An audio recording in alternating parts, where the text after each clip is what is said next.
93,3 FM Thompson News Radio Bali. Sahabat Thompson, 13 menit sudah kita meninggalkan pukul 3 sore waktu Indonesia Tengah. Dan masih bersama Didiana di kesempatan hari ini, hari Rabu 13 Desember 2023. Sahabat Thompson, pilihan karir merupakan keputusan penting dalam hidup seseorang. Karena pekerjaan akan berpengaruh pada kebahagiaan, kesejahteraan, dan perkembangan seseorang. Dan psikologi dapat membantu dalam menentukan jenis karir yang sesuai dengan kepribadian, minat, dan kemampuan. Pada talkshow sore hari ini kita akan membahas tentang peranan tes psikologi dalam menentukan jenis karir. Seperti biasa, sahabat Thompson News Radio Bali bekerjasama dengan Diamet Bali akan berbagi informasi tentang kesehatan. Dan untuk hari ini kita akan berbincang mengenai manfaat tes psikologi untuk karir kita. Seberapa penting tes psikologi itu dan bagaimana tes psikologi bisa berpengaruh pada perkembangan karir. Di studio Thompson News Radio saat ini sudah hadir narasumber kita, Ibu Ira Putriani Juwita SC, psikolog yang akan memberikan banyak informasi buat sahabat Thompson semuanya. Dan acara ini adalah kerjasama antara Thompson News Radio dengan Diamet Bali yang terletak di Jalan Pemuda 3 nomor 16A, Renon, Denpasar. Selamat sore Ibu. Sore Mbak Dian. Apa kabar? Alhamdulillah baik. Ibu cantik banget deh. Mbak Dian juga. Ya masa aku ganteng. Serem. Aduh. Nah, tema kita sore hari ini nih bagus banget ya Bu. Menarik banget. Karena tes psikologi, banyak orang yang melakukan tes psikologi untuk untuk mengetahui mereka tuh sebenarnya mau kemana. Betul banget gitu ya. Jadi kebanyakan tuh kalau orang tes psikologi itu kan sudah SMA mau menentukan jurusan. Okay. Nah sebenarnya sih sebaiknya tuh pada saat SMP. Iya. Jadi dia itu bisa tahu kemampuannya, dia mau masuk SMA atau SMK. Jadi iya. daripada membuang waktu gitu Mbak Dian. Jadi kan dari awal karirnya itu sudah bisa dipersiapkan. Dia itu cocoknya di mana gitu. Jadi bisa dibilang sejak ini berarti kan peranannya juga antara orang tua sama anak ya, karena waktu SMP kan. Berarti orang tua itu harus udah mulai ngobrol tentang anak ini mau kemana. Dulu Gitu. itu kalau orang sudah SMA kan tuh bingung tuh mau masuk di. Iya. Jadi pilihannya tuh biasanya cari universitas yang ininya sedikit, peminatnya sedikit. Nah kan berarti biar bisa masuk biar ya. biasa masuk gitu. Nah itu kan berarti tidak sesuai sama sebenarnya sama inginnya anaknya. Iya. Nanti kalau sudah kuliah tahu-tahu nggak cocok, Iya, di drop tengah out. jalan. Kan sayang. Atau nanti kalau sudah kuliah ternyata nanti akhirnya dia kerjanya nggak di situ karena juga nggak seret pas, gitu. iya. Seperti itu Mbak Dian. Nah, kalau kebanyakan memang ya kita tuh ketika ditanya cita-cita waktu SD pengen jadi dokter, begitu di SMP Ganti-ganti berubah ya. lagi, ntar udah SMA berubah lagi gitu. Memang sih Bu, banyak sekali anak-anak yang ketika udah SMA ditanya, kan kalau sekarang kelas 1 masih ini ya, penjurusan itu kan kelas 2 ya, dibagi mau ke A, mau ke IPA, apa mau ke bahasa gitu kan. Nah, mereka tuh masih galau gitu. Aku tuh mau masuk kemana sih sebenarnya? Padahal itu hal-hal seperti itu tuh udah bisa dilakukan pada saat SMP. Itu Jadi mau meneruskan kemana dia gitu.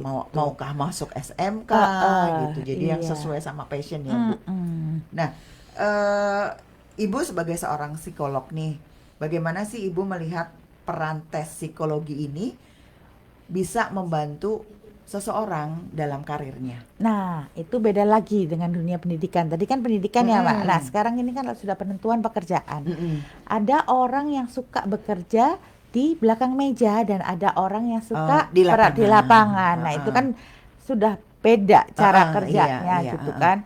Orang yang senangnya di lapangan terus taruh di belakang meja Pasti pasti stres.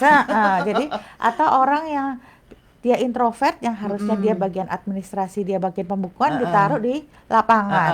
Ya pasti stres juga, pasti nggak cocok juga. Jadi yang seperti itu, ekstrimnya seperti itu gitu. Nah kadang-kadang kan orang selalu bilang, sudah bolak-balik psikotes kok nggak lolos-lolos, ya mungkin jenis pekerjaan yang ditujunya tidak sesuai sama dia, gitu kan. Jadi jenis pekerjaan itu akan menentukan yang cocok yang mana tadi itu, di belakang meja, di ini, Iya. butuh IQ yang tinggi atau enggak. Nah, itu Iya. nanti akan terseleksi sendiri Oh, gitu. berarti dari tes itu nanti akan kayak otomatis ya Bu, ini akan ini cocoknya si di A, sini. si A misalnya, oh dia ternyata mungkin passionnya di musik, jadi dia cocoknya ke segini, sekolahnya di sini. Ini kok ternyata hobinya ke eksak, ke yang pasti-pasti, jadi larinya ke sini. Nanti dia akan jadi ini, jadi gitu ya Bu. Jadi kan ada orang tua, ada cerita gitu ya. Ketika orang tuanya dokter, dia pingin dong anaknya dokter. Nah, ketika sudah lulus, itu ijazahnya dikasihin ke ayahnya. Ini saya sudah selesai. Terus dia milih pilihannya Terus sendiri. dia bermain musik. Karena sebenarnya di jiwanya di musik. Jiwa, Harusnya seperti Tompi dong Mbak Dian. iya. Jadi musik jalan, dokternya juga jalan, Nah, gitu kan. Itu keren ya. Itu keren. Nah, itu kalau misalnya memang tidak, kalau orang tuanya terus langsung menutup kemungkinan dia untuk bermusik, jadinya kan kayak gitu, Iya, gitu kan. Nah, kalau misalnya bisa dijalankan dua-duanya, ya kenapa enggak gitu kan. Ada orang yang mampu seperti itu gitu. Berarti di sini dibutuhkan keterbukaan antara orang tua sama Betul anak. sekali. Gitu. Jadi kan memilih itu kan memang benar-benar yang suka ya Mbak. Kalau kita dipaksa dimanapun itu kan hasilnya nggak bagus gitu. Seperti itu. Ya betul. Contohnya kayak saya sendiri Bu, saya sekolahnya SMA, adik SMK jurusan masak, tapi malah saya yang terjun ke dunia kuliner, dia enggak. Itu salah ya berarti ya. Iya, makanya jadi kenapa sekarang mungkin banyak juga orang-orang yang kuliahnya di jurusan manajemen misalnya, ternyata kerjanya di bidang yang nggak ada sangkut pautnya dengan manajemen. Nampaknya tidak misalnya Sekilas ya misalnya kan manajemen dia, Mbak. Dia kuliah di manajemen, loh kok keterimanya kok di di rumah sakit misalnya. Nah, padahal di rumah sakit itu kan kebutuhan pegawai bukan hanya dokter sama perawat gitu kan, ada bagian kantornya, ada kemampuan. Nah, di situ sebenarnya jangan dilihat instansinya, tapi harusnya dilihat jenis pekerjaan yang dia kerjakan tuh apa gitu. Ada hubungannya nih di manajemen kok di rumah sakit lah ya, tapi kan harus ada yang di manajerial gitu loh. Iya kan nggak mungkin juga dia sarjana ekonomi misalnya, terus pas di rumah sakit dia jadi perawat kan nggak mungkin. Iya, nah yang seperti itu. Jadi jangan pernah dilihat instansinya, tapi dilihat jenis pekerjaannya, dia kerja sebagai apa, seperti itu. Nah, Bu, apa sih yang bikin tes psikologi ini menjadi satu alat yang efektif untuk menentukan karir seseorang? Itu tadi yang saya bilang, supaya kita tidak kehilangan waktu. Jadi ketika misalnya anak itu sukanya elektronik, dia masukin di SMK yang jurusan masak misalnya. Ya, enggak, maksudnya jangan di SMA, justru di SMK-nya gitu kan. Nah, kecuali kalau orang itu memang benar-benar IQ-nya tinggi, jadi memang dia bisa kedokteran, bisa ini gitu. Tapi kalau misalnya kita lihat IQ-nya rata-rata atau di bawah rata-rata, mending kita arahkan di SMK sesuai sama dia maunya apa. Khususnya di Bali ini SMK macam-macam. Nah, itu kan sebenarnya lebih cepat bisa mendapatkan pekerjaan. Nanti tinggal setelah dia bekerja bisa meneruskan S1-nya gitu. Jadi kalau ingin jadi perawat misalnya kan bisa ke SMK keperawatan. Lalu habis itu kita lanjutkan S1-nya keperawatan. Jadi seperti itu. Jadi kita menghemat waktu dan uang dan segala macam ya Mbak gitu. Berarti ini juga keterkaitannya sama kesadaran orang tua. Karena kadang-kadang orang tua juga ketika anak mau milih sekolah ini, mereka misalnya itu seperti tadi kan Ibu bilang bapaknya dokter, terus bapaknya pengen anaknya jadi dokter juga, padahal belum tentu gitu. Nah, butuh kebesaran hati orang tua untuk menerima pilihan anaknya. Betul. Nah, padahal di waktu yang itu tahap perkembangan anak-anak di SMP dan SMA itu kan maunya memberontak. Nah, itu pengennya kalau sudah dipilihin orang tua, maunya bantah, Betul. gitu kan. Padahal dia nggak tahu kemampuannya, kecuali memang memang Mm-mm. kemampuannya terbatas. Tapi kan Mm-mm. biasanya kalau misalnya kedua orang tua pintar, ya insya Allah gennya Anaknya, anaknya juga ya. pintar gitu. Tapi ada keinginan untuk memberontaknya itu yang harus Mm-mm. kita tahu, bahwa di Mm-mm. masa-masa pubertas itu dia ingin memperlihatkan jati diri gitu Iya. kan. Heeh. Seperti itu. Yang justru terjadi sebaliknya kan seringnya gini Bu, anak SMP mungkin dia sudah, oh aku suka ini nih, begitu ngomong ke orang tuanya, kamu tuh tahu apa gitu. Ya, nah ya itu kan memang itu intonasi dan gaya bahasa yang harus dirubah gitu. Heeh. Mungkin tujuannya sama, tapi cara Penyampaiannya, penyampaiannya, iya. intonasinya itu Heeh. melukai Melukai anak. anak, Anak-anak iya. zaman sekarang itu beda, Mbak. Mm-mm. Kalau dulu itu eh, orang tua melotot aja anaknya udah Udah takut. takut. Nah, kalau yang Heeh. sekarang kan enggak kan, bantah kan gitu. Tambah Yang ikut melotot lagi. yang melotot siapa gitu kan ya, seperti itu gitu. Heeh. Jadi memang perubahan generasi itu harus diikuti dengan perubahan kita, Mm-mm. perilaku kita, Mm-mm. intonasi kita Mm-mm. gitu, gaya bahasa mungkin Iya, gitu kan. heeh. Jadi memang harus terus-terus belajar karena kita hidup di generasi yang lain yang Betul. beda Beda dengan banget. generasi. Beda Gitu. banget. Kita ibaratnya kita zaman kolonial, Heeh. sekarang ini generasi Z katanya. Gitu. Oke Bu, ada berapa jenis sih tes psikologi yang umumnya digunakan dalam konteks karir? Terus apakah tiap jenis tes itu memberikan wawasan yang berbeda untuk orang yang melakukan tes? Oh, jelas gitu ya. Jadi kalau misalnya di anak-anak di sekolah kita akan mengadakan tes intelijensi sama Mm-mm. minat bakat, sama gaya Hmm. belajar kalau yang masih kecil. Jadi kita Oh, bisa tahu, Mbak, oh gitu. apa namanya, gaya belajarnya seperti apa sih? Heeh. Ada yang suka audio aja Iya, misalnya kan. Jadi kalau belajar harus harus dengerin musik. dengerin. Ada Heeh. orang yang visual, berarti kan Mm-mm. harus Melihat. melihat gitu. Heeh. Ada yang kinestetik, Heeh. berarti harus ada peraga. Mm-mm, mm-mm, Jadi mm-mm. itu kalau lebih enaknya kalau kita tahu anak kita di mana, jadi Mm-mm. nggak ngomel. Mm-mm. Ini kok anak belajar kok jalan-jalan. Iya, Nah, benar. emang anak kinestetik mau Iya, gimana nggak gitu bisa kan? diem Nggak bisa pasti. diem. Heeh. Jadi itu bukan berarti anak yang nakal, Mm-mm, mm-mm. anak yang hiperaktif, enggak Mm-mm, juga mm-mm, gitu mm-mm. kan. Karena memang misalnya zaman sekarang orang tua nggak sadar.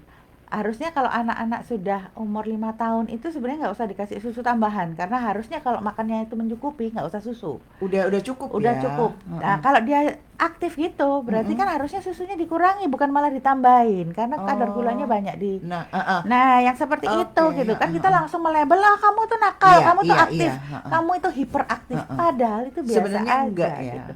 Dan kalau misalnya kayak gitu ya diarahkan ke sepedaan, ke berenang, ke Mm-mm, basket, ya mm-mm. yang seperti itu anak Kegiatan kinestetik. fisik ya. Bukan malah dilabel sebagai anak yang Mm-mm, mm-mm. hiperaktif gitu. Mm-mm. Kadang ada yang malah ngata-ngatain, ah kamu troublemaker gitu kan. Nah, gitu Jadi kan. Nah, padahal kan ucapan orang tua, iya, ibu adalah doa ya, troublemaker iya, beneran gitu kan. Ya harusnya kan iya. anak soleh, anak soleha Mm-mm. gitu kan, Iya. gitu. Memang kita tuh di Indonesia terbiasa untuk amat sangat mudah memberi label ya Bu. Mm-mm.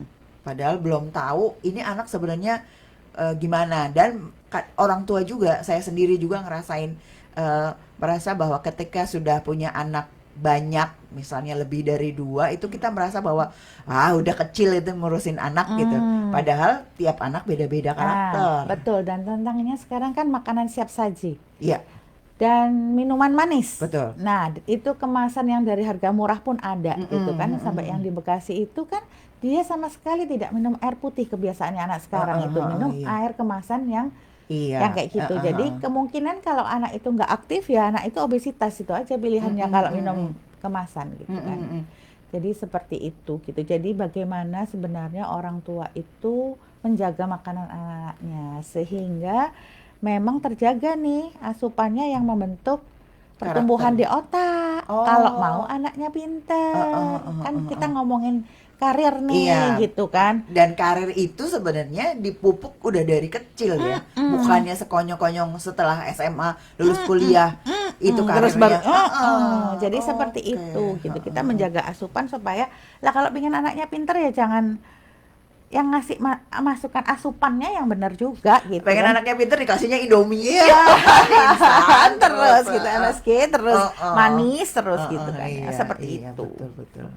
Soalnya nanti kalau ada apa-apa kan berarti anaknya bisa putus sekolah gara-gara sakit. Nah sekarang Iya. kan memang banyak anak-anak yang terserang ginjal Iya, karena memang kurang air putih sama makanan instannya terlalu Mm-mm, banyak. mm-mm. Seperti itu. Mbak Dea. Ginjal juga malah beberapa waktu lalu tuh diabetes ya Bu, menyerang anak-anak juga ya. Hubungannya ke sana. Jadi Kalau memang sudah diabetesnya parah, biasanya ginjalnya udah langsung rusak, rusak ya. langsung cuci darah. Nah itu juga keprihatinan tersendiri ya Bu. Betul. Jadi bagaimana memang pola asuh itu sangat banyak kaitannya gitu kan. Jadi nggak bisa dilihat dari satu sisi, tapi dari Harus semua semuanya, gitu iya. kan. Nah Bu, kan kadang nih kita ketika mau mendaftar pekerjaan itu pasti ada yang namanya psikotes. Dan itu banyak banget yang merasa sebelum menjalani psikotes tuh mereka tuh udah Udah gemes ya, udah udah gemes, takut, udah takut, udah. Nah, terus apa namanya? Sejauh mana sih tes psikologi ini bisa membantu seseorang untuk mengatasi hambatan pada saat mereka bekerja atau dalam proses perkembangan karirnya? biasanya orang psikotes itu kan tergantung perusahaannya ya. Jadi kan kita melakukan psikotes itu untuk keperluan pekerjaan gitu ya. Terus kadang saking bingungnya tanya sama Om Google kan, gimana cara mengerjakan psikotes dengan benar. Kan ada loh Bu yang jual buku-buku itu. Nah, itu kan dikerjain gitu ya. Padahal misalnya Ternyata beda. misalnya yang yang memasukkan ke Google itu yang bikin artikel itu perawat yang ada gambarnya itu gambar suntikan. Nah, padahal yang dilamar pekerjaan yang dia mau atau itu nggak ada hubungannya. Nggak ada hubungannya. Jadi jangan terlalu percaya sama Om Google. Jadi percayalah pada dirimu sendiri. Diisi tesnya sesuai dengan permintaan sehingga benar-benar tergambar kepribadiannya. Takutnya itu tadi, kamu ngelamar apa, yang kamu gambar apa, karena itu benar di Google itu ngajarinnya kayak gitu. Jadi nggak tercapai, makanya kok dia bolak-balik gagal terus karena itu tadi. Misalnya dia ngelamar sebagai sekretaris yang digambar suntikan, ya kan nggak nyambung sebenarnya gitu kan orang nggak tahu memang gitu. Bener. Jadi memang benar-benar jujur aja, sesuai sama yang ada di hati ya, ada di pikiran pada saat itu. Jadi nggak usah takut sebenarnya. Cuman memang biasanya saya selalu menyarankan orang yang mau psikotes itu supaya sarapan. Karena psikotes itu lama. Antara misalnya jam 9 selesainya jam 12, jam 1 gitu ya. Seperti itu. Menguras energi. Iya, karena orang mikir itu kan pasti lapar. Jadi kalau kita nggak siap, nah kan bisa lapar ya kan rugi kan. Maksudnya kan dia nggak optimal gitu. Udah lapar yang di pikiran itu makanan aja jadi enggak ya gitu. Terus habis itu ngeluh, kenapa aku nggak leles ujiannya, kan repot kalau kayak gitu Mbak Dian gitu. Oke deh. Jadi yang ada tuh tesnya ada tes kecerdasan, ada tes kepribadian, terus ada kepribadian dalam bekerja dengan berhubungan dengan orang lain. Itu beda-beda ya? Beda-beda. Terus ada gaya kepemimpinan gitu. Kalau untuk level manajerial tuh ada yang seperti itu. Dan saya biasanya itu mengkombinasikan dengan tes gambar. Jadi nantinya akan saya beri gambar. Beri gambar. Dia suruh gambar. Terus nanti akan saya bandingkan benar nggak antara dia ngisi hasil tesnya itu dengan gambarnya. Klop nggak? Gitu. Kalau misalnya ada yang lain, akan saya tanyakan di saat interview gitu. Jadi jangan pernah khawatir. Berarti tes psikolog itu benar-benar individual ya Bu? Pasti kalau interview nggak, kalau ada tes-tes tertentu yang bisa dilakukan bersama-sama. Tapi itu tadi setelah itu ya pasti ada interview yang mencari informasi lebih lengkap lagi. Kan kita nggak pernah bisa mengenal orang itu, nggak pernah kenal kok tiba-tiba suruh memutuskan orang ini diterima apa enggak. Nah itu tadi kita menggali lebih dalam itu di saat interview itu gitu. Nah Bu, selama ini kan Bu Ira kan sudah banyak sekali menghandle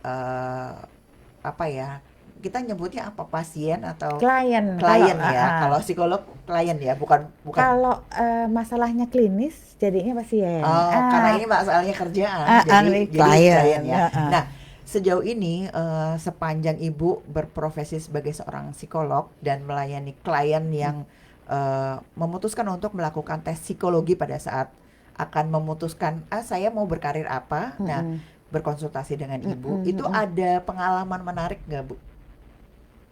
Jadi yang pasti itu biasanya kalau misalnya tes IQ-nya itu agak di bawah rata-rata gitu, sedangkan sebenarnya dia berprestasi. Oh. Nah, padahal memang kan kadang-kadang orang yang rajin belajar itu kan bisa nggak tergantung IQ. IQ itu bagaimana kecepatan dia bisa memutuskan Sesuatu. problematika yang dihadapinya gitu ya. Jadi kan orang yang ber-IQ tinggi itu adalah orang yang bisa memecahkan masalah lebih cepat daripada teman-temannya yang kayak gitu. Jadi saya bukan penganut orang yang IQ-nya tinggi itu berarti pintar gitu ya. Saya memilih untuk multiple intelligence, di mana itu ada yang pintar memang pintar matematika, ada yang pintar bahasa, ada yang pintar musik, ada interpersonal, intrapersonal gitu ya, ada kinestetik gitu, ada naturalis. Jadi kalau kita bandingkan dengan namanya Rudy Habibie itu memang pintar kognisinya. Oh ya. Kalau Rudy Hartono pinter olahragawan ya kan. Rudy Hoirudin masak gitu kan. Terus, tiga Rudy ya. Jadi itu tadi beda-beda ya. Jadi kenapa kan sukses? Sukses di bidangnya gitu kan. Seperti gitu. Rudy Hadisuwarno di rambut, kecantikan. Jadi jangan dianggap orang yang nggak pinter nggak sukses. Dulu memang kalau kamu cita-cita jadi dokter, ya kan insinyur gitu kan, itu pilihannya. Nah, sekarang kan berbagai macam sekolah juga sudah termasuk SMK itu tadi bisa menghasilkan ilmu-ilmu yang bermanfaat, bukan hanya di 2 bidang kognisi itu aja gitu. Masak sudah canggih, kosmetik juga sudah canggih. Jadi kan seperti itu gitu Mbak Dian. Jadi jangan pernah takut karena yang diukur kecerdasannya terus mentang-mentang dia di bawah rata-rata terus dia jadi minder. Enggak seperti itu, karena yang diukur itu kok kognitifnya aja. Nah, ada orang yang nggak pinter tapi dia itu tingkat belajarnya tinggi banget, sehingga gitu kan. Jadi dia bisa berhasil di sekolahnya, nilainya selalu bagus gitu loh. Nah, padahal kan kalau sekolah nilai bagus kan bisa remet, bisa berupa laporan ya, nggak langsung saat itu. Gitu Mbak Dian. Lah, berarti tidak kan kita udah ngelakuin tes nih, misalnya sebenarnya batas IQ itu berapa sih, Bu? Ya ada yang 110 itu kan normalnya gitu kan. Normal, bisa average itu ya, rata-rata ya 110. Berarti kalau di bawah itu bisa dibilang, saya selalu bilangnya di bawah rata-rata. Di bawah rata-rata. Iya gitu. Nah, ada kan orang yang ketika sudah melakukan ini terus merasa, ya kok IQ gue, IQ jongkok gitu. Nah itu kan label itu lagi gitu. Jadi itu tadi bahwa saya tidak selalu mementingkan kecerdasan itu. Kan yang penting sekarang itu bukan hanya orang pintar, Mbak. Betul. Jadi kalau orang pintar itu saking cerdasnya biasanya tuh dia bosenan. Iya. Nah, dalam bekerja pun tuh biasanya dia lompat-lompat juga. Nah, padahal kan kalau di perusahaan itu kan dibutuhkan loyalitas. Betul. Gitu kan. Jadi memang itu tadi, kepintaran juga nggak oke, terlalu bawah juga nggak oke. Yang maunya kan sedang-sedang saja gitu kan, ya seperti itu gitu loh, Mbak. Jadi jangan pernah minder lah kalau misalnya punya IQ yang ngepas gitu kan. Pasti Allah memberikan yang lain gitu. Kamu nggak canggih kamu nggak pintar tapi kamu pintar masak misalnya. Betul. Gitu kan, punya keahlian lain gitu kan. Kalau kita misalkan kayak Aryani punya bakat, punya kekurangan dan punya kelebihan yang seperti itu loh. Jadi jangan pernah minder dulu gitu, Mbak. Nah, Sahabat Thomson, nampaknya perbincangan kita semakin menarik di kesempatan sore hari ini. Untuk Sahabat Thomson yang ingin bertanya, kita membuka line di 0361 769 364 atau juga bisa mengirim pertanyaan melalui WhatsApp kami di 081 908 933 933. Sekali lagi, untuk Sahabat Thomson yang mungkin punya pertanyaan seputar bagaimana tes psikologi atau mau bertanya soal karirnya, soal apa saja, bisa di 0361769364 atau WhatsApp ke 081 908 933 933. Nah, Bu Ira, balik lagi nih ke materi kita ya. Eh, Tes psikologi ini kan punya peranan penting ya. Nah, kalau pada saat anak SMP kan tadi Ibu bilang sebaiknya dilakukan setelah SMP. Pada saat anak masuk SMP. Tapi kalau memang ternyata kok taunya setelah dia ada di SMA, apakah itu juga masih efektif, Bu? Kan tidak ada kata terlambat ya Mbak Dian. Oh iya. Tidak, Ya. lebih baik terlambat daripada tidak sama sekali ya. Gitu ya. Jadi itu tadi kalau sudah namanya aku nih bingung mau sekolah di mana, nah ya sudah datanglah ke Diamet gitu kan. Iya, Iya. iya. Ketemu Bu Ira ya. Bikin janji sama Bu Ira. Gitu. Nomor teleponnya berapa, Bu? Kalau mau Aduh, janjian, mau iya. konsultasi, Bu. Tunggu saya buka ya. Jadi bisa dihubungi Diamet Bali, Jalan Pemuda 3 nomor 16A. Nomor teleponnya 0812 4646 0447. Oke, itu bisa kalau memang kepengen konsultasi secara pribadi, datang aja ke Diamet Bali di Jalan Pemuda 3 nomor 16A Renon ya. Sahabat Thomson yang punya pertanyaan dan kayaknya mungkin ada mama-mama, papa-papa yang oh iya saya mau bawa anak saya untuk konsultasi, bisa langsung bikin janji ya ketemu sama Bu Ira untuk ngobrolin sebenarnya anak saya ini cocoknya mau dibawa kemana sih gitu, karena memang kadang banyak sekali sih Bu sekarang ini ya anak yang kepengennya ke musik, orang tua pengennya anaknya jadi dokter, orang tua pengen anaknya jadi guru, anaknya kepengen jadi pengusaha gitu kan. Itu jadi seringkali ada bentrokan dan akhirnya orang tua melabeli bahwa kamu tuh membangkang, tidak nurut. Anaknya nggak nurut gitu. Padahal kan sebenarnya sebagai orang tua harus menghormati pilihan anak ya. Yang paling tahu tuh kan justru kalau orang tua kan kayak pihak luar ya. Kalau yang bersangkutan kan yang menjalani kan anaknya. Iya. Ibaratnya Betul, gitu kan. masa depan anaknya juga gitu kan, seperti itu. Jadi memang harus kerjasama.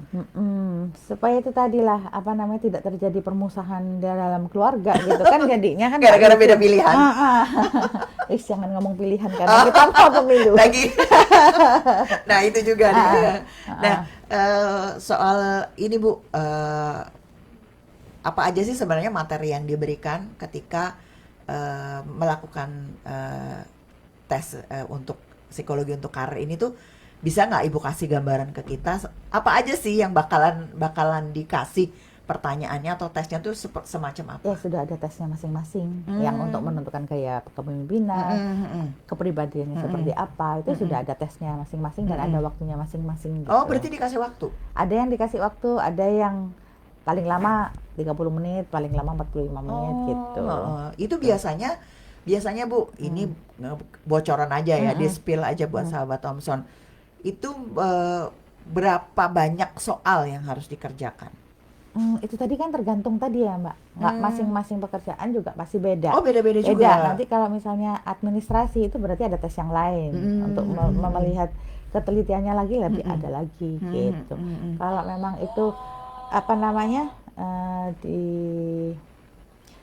yang eksak, maka tes yang diberikan tes kecerdasannya itu beda lagi gitu. Jadi bukannya satu tes terus nanti jadi ketahuan, ini tetap dipilihkan. dipilihkan. Jadi banyak sekali tes, tinggal kita pilihkan sesuai apa yang dimauin sebenarnya. Berarti gitu. sebelum tes ngobrol dulu kan? Iya, jadi apa yang dimauin, terus tingkatnya tingkat mana, tingkat pegawai biasa atau tingkat manajerial atau pemilihan karir, itu tesnya beda gitu. Jadi untuk tes yang misalnya mau masuk untuk ngambil tes untuk menentukan dia mau masuk atau mau melakukan penjurusan kemana sendiri, terus tes untuk nanti ibaratnya kayak dia di level mana itu juga sendiri ya. Banyak banget dong tesnya.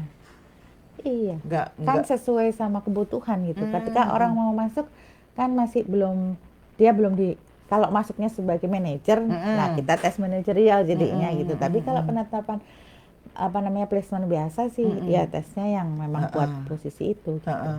Nah, Ibu apa namanya selama ini kan Ibu sudah banyak ya melayani klien ya Bu, tentang bagaimana entah itu yang membutuhkan kayak bantuan untuk menentukan penjurusan atau penjurusan sekolah atau untuk replacement kayak pekerjaan itu. Ada tantangannya nggak Bu? Ketika misalnya saya diminta untuk misalnya perawat, caregiver, itu yang saya lihat kepribadiannya bagaimana dia mengasuh orang, itu kan bisa kelihatan gitu. Terus dari tes gambarnya itu bisa kelihatan dia itu apa namanya keras nggak. Ada yang salah satu klien saya itu menggambar samurai. Kan saya kaget, apa ini gitu kan. Berarti ketika gambar itu dia bebas, nggak ditentukan. Nggak ditentukan. Jadi gitu. kayak gambar deh apa yang ada di pikiran kamu sekarang gitu. Ada ininya apa namanya, ada tesnya itu kan disuruh gambar gitu kan. Terus saya tanya apa namanya, ya yang tadi itu ada orang yang gambar suntikan, nah dia gambarnya pedang. Terus saya tanya, itu kan yang dia gambar, itu kan yang teringat di dalam ingatannya gitu. Berarti kalau yang dia gambar itu sering sekali dia lihat, dia lakukan. Ada yang gambar pisau. Sering dipikirin ya? Kalau Mbak Dian kayaknya pisau karena tiap hari di dapur, gitu kan. Makanya harus ada interview itu tadi. Kenapa sih kamu kok kayak gitu, gitu kan? Ada yang karena saya apa namanya, memang ayah saya itu profesinya tukang asah pisau gitu. Ada yang seperti itu. Jadi memang harus lebih banyak ditanya gitu. Kalau misalnya kenapa kamu gambar apa namanya samurai atau pedang gitu kan? Iya, karena dia main gamenya itu apa ya? Yang ada yang kayak gitu-gitunya gitu kan. Ya itu yang harusnya dihindarin gitu. Kalau ini kebutuhannya sebagai perawat kan harusnya tidak ada kekerasan. Harusnya gitu. yang lemah lembut ya, penuh kasih. Jadi itu kelihatan banget. Jadi kalau misalnya saya akan bilang pada instansi yang memerlukan jasa itu tadi, itu kan saya bilang ini orang ini ada kecenderungan ke situ, ada kecenderungan ke kasar, apa namanya, kekerasan. Bisa jadi perawat jutek dong. Gitu. Bukan perawat jutek sebenarnya, takutnya itu nyubit atau dia kasar dalam merawat anak gitu kan, yang seperti itu gitu Mbak Dian. Jadi memang spesifik karena masing-masing pekerjaan itu punya penekanan sendiri-sendiri gitu. Nah kalau misalnya kerja kantoran ya kebutuhan untuk merawat ya nggak usah, berarti itu nggak usah tinggi, nggak apa-apa. Jadi seperti itu sih sebenarnya. Mungkin tes kepribadiannya itu sama diberikannya, cuman tingkatnya jadi beda gitu. Kalau yang ini dibutuhkan kasih sayang yang lebih banyak, yang ini enggak. Jadi itu tadi apa namanya, mungkin tesnya sama tapi jenis pekerjaan yang dituju beda. Jadi hasilnya yang nantinya juga akan beda. Kalau kamu di pekerjaan ini nggak lulus, kalau di pekerjaan ini kamu jadi lulus. Jadi jangan khawatir Sobat Thompson kalau misalnya psikotes terus gagal. Mungkin itu memang yang dituju bukan sesuai sama kepribadiannya gitu aja. Berarti kan balik lagi ketika ikut psikotes, ngisi psikotes harus benar-benar jujur.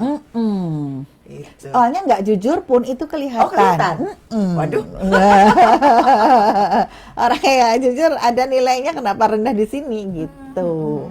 Tapi mungkin nggak sih misalnya perusahaan nih udah jalan ya, karyawannya udah jalan, tapi perusahaan kepengen kayak ada evaluasi gitu. Mungkin karena kok perusahaan nggak maju-maju atau apa gitu. Jadi pihak manajemennya pengen evaluasi.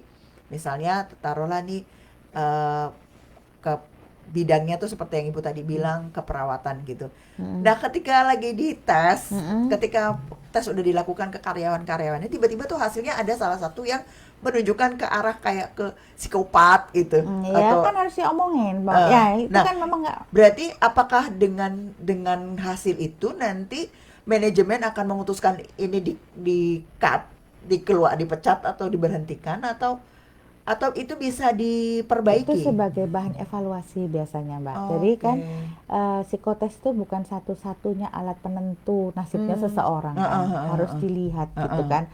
Bagaimana kinerjanya tiap harinya. Memang harusnya jadi ada asesmen karyawan sendiri di perusahaan itu. Tapi ini sebagai pendukungnya. Ini loh karyawanmu itu begini loh, secara psikis itu seperti itu gitu. Jadi bisa dilihat misalnya dari pengalaman kerjanya Mm-mm. atau pendidikannya sesuai nggak sama kekerasan yang akan dilakukannya. Nah itu kan saya juga nggak tahu gitu Iya, kan. iya, Yang iya. memutuskan itu sebenarnya bukan saya. Saya Heeh. hanya bilang ini loh pribadinya Mbak Dian ini seperti ini. Mau Mm-mm. diterima nggak di pekerjaan itu Mm-mm. Mm-mm. gitu. Mm-mm. Mm-mm. Iya, berarti emang penting banget sih ya Bu, Mm-mm. apa untuk melakukan Mm-mm. tes psikologi ini. Uh-uh. Nah, misalnya saya sarjana ekonomi, Mm-mm. tapi kemudian saya bekerja dan bekerja di sebuah yang jauh banget dari ilmu ilmu yang saya pelajari gitu kan. Misalnya, Misalnya kok saya sarjana ekonomi tapi saya kerja di apa ya yang jauh dari masalah ekonomi ya. Nah, apakah dengan hasil hasil terus kayaknya saya pengen ikut tes deh gitu. Ternyata kan sebenarnya saya memendam gitu. Aku tuh nggak cocok di sini gitu. Tapi terpaksa melakukan pekerjaan ini. Apakah dengan tes itu terus saya jadi kepengen pindah kerja deh, pindah kerja ke tempat lain. Nah, apakah dengan tes itu nanti saya bisa dibantu untuk menentukan apa sih pekerjaan yang sebenarnya pas? nah jadi ya itu bukan tes penerimaan pegawai, jadinya tes minatnya dia. Kan Hmm. kan dia nggak srek nih sama Sama sudah kuliahnya. pekerjaan. Jadi harus dites minat kamu ini sebenarnya itu tadi yang 8 Mm-mm. kecerdasan itu kamu cenderung di Mm-mm. mana Mm-mm. gitu loh. Mm-mm.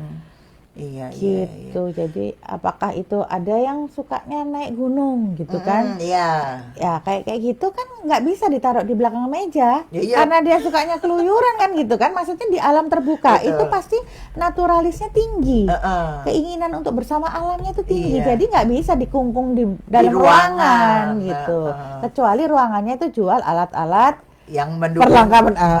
Barulah dia merasa tertarik ya. Betul. Jadi kan jangan dibuat itu suatu handicap, jangan dianggap itu sebagai kekurangan. Jadi ya pengetahuan sesuai sama misalnya sepatu ini lebih cocok buat yang kayak gini. Jadi dia banyak berkecimpung di situnya karena memang dia jiwanya naturalisnya lebih besar gitu Mbak Dian.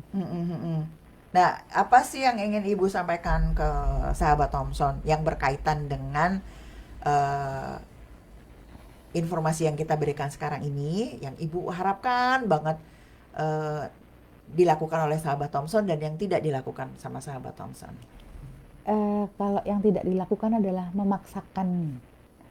memaksakan kehendak orang tua atau kehendak anak gitu. Sebenarnya nggak usah dites psikologi pun orang tua itu kan tahu kebiasaan anak itu sehari-harinya seperti apa suka gambar, suka nyanyi, suka apa, atau dia tuh cara belajarnya harus dengan buku, harus diam di ruangan tempat, atau ya. harus dengan musik. Mendengarkan. Sebenarnya nggak pakai tes itu ibu itu lebih peka, cuman karena tuntutan zaman, takut diomongin tetangga, Itu deh, netizen. nah kan gitu kan, kalau sekolahnya di negeri, di UI, di UNER, di kan Udayana kan keren. bangga banget. Anaknya kuliah di mana aja? Di sini gitu kan, itu kebanggaan Iya, sendiri. iya. Jadi gengsi itu yang harusnya kita Dihilangkan. hilangkan. Mulai sekarang itu kan apa namanya? Yang penting itu anak bisa bahagia di tempatnya. Dia belajar, Dia bekerja, yang Iya. seperti itu. Yang penting kan kemandirian, apalagi terutama untuk anak laki-laki. Meskipun tidak menutup anak perempuan itu punya profesi yang punya kemampuan itu lebih membentuk percaya diri, Mbak. Nanti kalau dia itu minder, jatuh-jatuhnya nanti stres, jatuh-jatuhnya Iya. depresi. Nah, kan itu malah hubungannya malah ke sana Iya, gitu kan. Jadi bagaimana kita sebagai orang tua itu menciptakan keluarga itu benar-benar bisa menjaga kestabilan emosi sehingga benar-benar menjadi orang yang bisa optimal di apapun levelnya, Iya. anak-anak kecil, Iya. yang besar gitu kan. Jadi ada anak yang TK udah stres karena jadwalnya habis Terlalu sekolah banyak. pulang les Les ini, ini, les les itu. itu. Nah, itu kan itu sebenarnya kan maunya orang tua Iya. ya. Nah, kalau anak-anak kan maunya main gitu. Heeh. Jadi seperti itu sih. Jadi tidak ada pemaksaan di level manapun. Yang penting semuanya bahagia gitu kan. Jangan menurutkan ego, jangan menurutkan gengsi gitu kan. Kita harus sesuaikan sama kemampuan anak. Iya. Begitu Mbak Dian. Ya memang sih kadang-kadang apa namanya, ya itu tadi berarti sebenarnya poin utama di sini adalah kebesaran hati orang tua untuk bisa menerima anaknya sebagaimana dia. Iya kan Bu? Sebagaimana anak itu memang. Kan kadang-kadang Dan jangan dibandingin, kenapa kamu nggak nah sepintar kakakmu? iya, Yang itu yang kadang-kadang takutnya iya, dibandingkan itu Mbak Dian. kadang-kadang kita orang tua tuh kayak merasa karena mereka berasal dari kita, lahir lewat kita, terus merasa kita punya hak untuk mengatur. menentukan. Itu berarti Itu. yang penting, yang sangat penting itu jangan jadi orang orang tua yang memaksakan kehendak untuk baik sekolah anak maupun karir, dan ketika berbeda pilihan ya dihormati. Jangan merasa langsung memberi label, oh kamu anakku gitu kan. Biasanya kan begitu ya Bu. Nah, yang harus dilakukan apa Bu? Support. Memberi support. Orang tua itu sebagai support system, karena di waktu yang sudah 18 ke atas itu memang waktunya orang tua mensupport anak itu maunya apa. Masalahnya kalau anak itu tidak diajari mandiri dari kecil, jadinya bolak-balik kan tanya orang tuanya, Iya, enaknya bergantung banget ya. kayak gitu. Jadi itu tadi di usia yang kecil kita memang meladeni dia gitu ya. Anak kecil kan kita yang harus meladeni. Nanti kalau apa namanya, kalau agak besar sedikit, kita waktunya di sampingnya mendampingi. Nah, nanti kalau sudah besar lagi, beda lagi. kita di belakang mendorong, mensupport, gitu kan. Mendorong. Bukan begitu maksudnya. Mensupport bukan mendorong. Itu kalau mendorong berarti jongkrokkan gitu kan, gitu ya. Jorokin. Itu beda jauh. Oke Bu. Nah, aduh nggak kerasa nih udah hampir 1 jam kita ngobrol ya Bu. Padahal kayaknya baru mulai ya. Pesan-pesan Bu Ira selaku seorang psikolog untuk sahabat Thompson di luar sana, terutama untuk orang tua ya, mama-mama, papa-papa yang mendengarkan kita saat ini. Pesan Bu Ira apa yang ada kaitannya dengan penentuan karir, atau paling nggak ya itu tadi lah, menentukan anak mau kemana, pesan Ibu? Jadi kan memang kalau namanya anak ya memang mulai kecil ya Mbak. Mulai dia lahir itu sudah kita mendampingi segala macam. Yang penting misalnya kayak SD. SD itu jangan dipaksakan anak itu kecil-kecil sudah masuk di SD. Belum 7 tahun. Karena kurikulum di Indonesia ini kan berat ya. Iya. Segala macam dimasukin di ada mata pelajarannya. Tapi kan di TK-nya dia mampu, dia udah bisa baca, udah begini. Iya Bu, tapi itu kalau dia belum matang otaknya, nanti SMP sama SMA dia udah capek, bosen. Nah itu kan penentuan karir malah ini mulai dari kecilnya seperti itu loh. Jadi jangan pernah memaksakan gitu loh. Kalau misalnya memang anak itu memang sudah mampu untuk baca, tapi di kelas 1 itu kan bukan hanya baca, tapi kalau ngisi tes itu kan berarti kan sudah ada pemahaman, sudah ada hafalan. Itu kan memberatkan sebenarnya kalau anak itu belum 7 tahun. Makanya kan kurikulum di Indonesia itu SD itu 7 tahun. Ya sudah, kalau saya ditanyain, emang kenapa sih Bun anak saya nggak boleh, kan sudah mampu loh. Ya nggak apa-apa, tapi nanti kalau waktunya anaknya SMP jangan ke saya lagi terus bilang kenapa anak saya berontak loh gitu. Jadi ya pasti ada konsekuensinya gitu kan, antara kesiapan anak itu untuk belajar gitu. Jadi itu jangan pernah memaksakan selalu, apalagi di zaman sekarang yang memang anak-anaknya itu tidak kayak kita gitu kan. Disenggol sedikit gitu langsung, sudah sensinya, bapernya. Nah yang seperti itu sih kita harus terus belajar di zaman anak-anak sekarang ini. Gitu. Jadi mungkin cara belajar, kalau kita nggak bisa gadget, kita nggak bisa melepas gadget, banyak kok aplikasi yang sesuai sama usianya gitu kan. Jadi seperti itu. Jadi bukan hanya untuk menonton TV, tapi proses pembelajaran. Saya punya kok cucu saya itu bagaimana kalau misalnya ke dokter gigi. Itu di ke dokter gigi itu gini ya. Jadi dia ketika ke dokter gigi nggak takut. Jadi yang seperti itu gitu ya. Jadi kita sebagai orang tua dari kecil itu sudah membiasakan dia cara yang benar, tidak membiarkan begitu saja. Asah itu memang benar-benar harus diterapkan gitu loh. Jangan mentang-mentang dia masih kecil nggak tahu apa-apa. Enggak gitu. Itu gitu kan. Gitu Mbak Dian. Jadi memang kita memang benar-benar menyayangi anak itu jangan zaman sekarang aja. Kalau zaman sekarang dia nangis dikasih gadget. Dia nangis dikasih makanan siap saji. Dia nangis dikasih minuman manis. tapi pikirkanlah jangka panjang. Baik itu untuk pendidikan maupun buat kesehatan fisiknya. Jadi ada dua yang selalu kita perhatikan, bahwa kita harus merawat fisiknya dan psikisnya. Jadi itu pesannya. Nggak cuma ibaratnya mendidik anak itu, membesarkan anak tuh nggak cuma hanya dari segi fisik jasmaninya aja. Rebutan ngasih vitamin, ngasih susu yang ini. Nah, itu tapi mentalnya nggak jangan dipikir kalau kita ngasih vitamin sama suplemen itu hasilnya bagus, karena itu bisa membuat autoimun. Nah, pasti ada kan banyak banget rentetannya, konsekuensinya. Oke. Nanti bisa kemana-mana nanti. Merembet ya. Bisa 2 jam nggak bisa habis kita ngobrol ya. Oke Bu Ira, terima kasih sekali untuk obrolan kita sore hari ini. Sama-sama, semoga bermanfaat. Insya Allah bermanfaat, karena luar biasa ternyata menentukan karir itu tidak hanya selama ini kan yang ada di pikiran kita, karir itu dibentuk ketika gampang nanti kalau SMA mikir mau kemana, mau kuliah kemana.